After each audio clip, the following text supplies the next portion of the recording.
But I tell you, man, I'm tired of talking legacy. I think legacy should be reserved for those who are retired. Now, I think it's okay to think about legacy, and I think it's okay to like frame legacy maybe towards the end of careers. But all this talk of legacy drives me crazy. Like, well, what does this mean for Russell Wilson's legacy?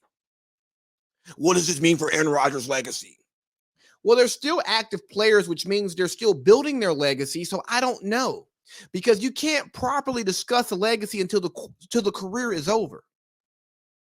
Yeah, you can make your little cliff notes, but you could say that Peyton Manning's not a winner until he wins one. You know, you can say that John Elway wasn't a winner. He couldn't win the big game until he goes out with back-to-back Super Bowls.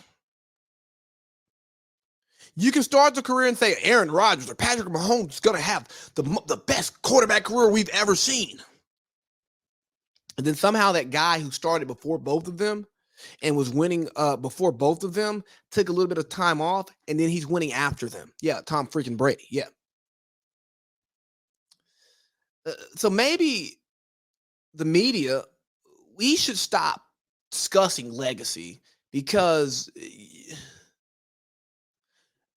the legacy conversation just it's a while you're playing, while you're active, it's still open. It's not over. So why are we discussing it?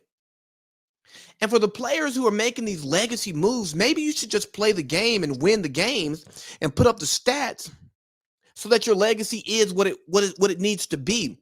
Because the way Russell Wilson is obsessed with his legacy, I'm gonna tell you what your legacy is, Russell. That you're a cornball.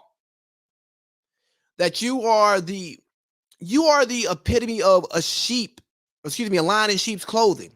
That you come off unassuming. That you come off as a team first guy. And I think you want your team to win, but you're me first. Oh, go Hawks. I won't say a bad thing about the team, but I'm going to leak the teams that I want to play with. We're going to really get behind this let Russ cook movement.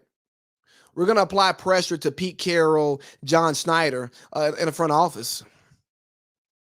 We're going to get a coordinator fired, and then we're going to get a new coordinator, and then we're going to go, I don't know about the offense, even though you were hurt most of the season, or not most of the season. You were hurt throughout the season.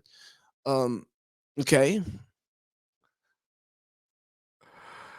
You're going to put out that you've been rehabbing 19 hours a day. I call bullshit, but what do I know? You can't do anything without your Russell Wilson RW3 fucking logo, you know. Okay.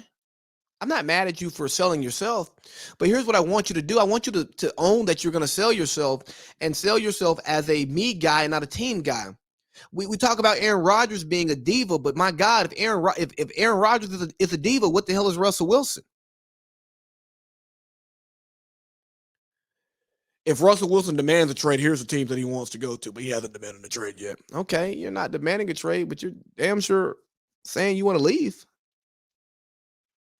If I go tell my girlfriend, like, hey man, look, if we break up, here's 4 girls I'm probably gonna end up with. I'm pretty sure she's gonna be like, that means I got one foot out the door. So if Russell already has one foot out the door and he's trying to search his options, he wants to get out of Seattle. He wants to go to a bigger market because that's what benefits his wife. I'm okay with that. I just want you to own it. And media, I want us to stop talking about legacy, because legacies are built on the field. So let's talk about what's happening on the field, and then when it's over, you frame the legacy.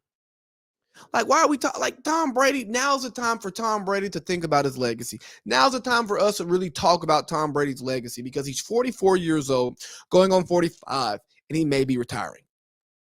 But I don't want to hear about Patrick Mahomes' legacy. I don't want to hear about Russell Wilson's legacy. I don't want to hear about Kyler Murray's legacy. I don't want to hear about Joe Burrow's legacy. What does this mean for Joe Burrow's legacy? He's in year fucking 2. Who gives a shit?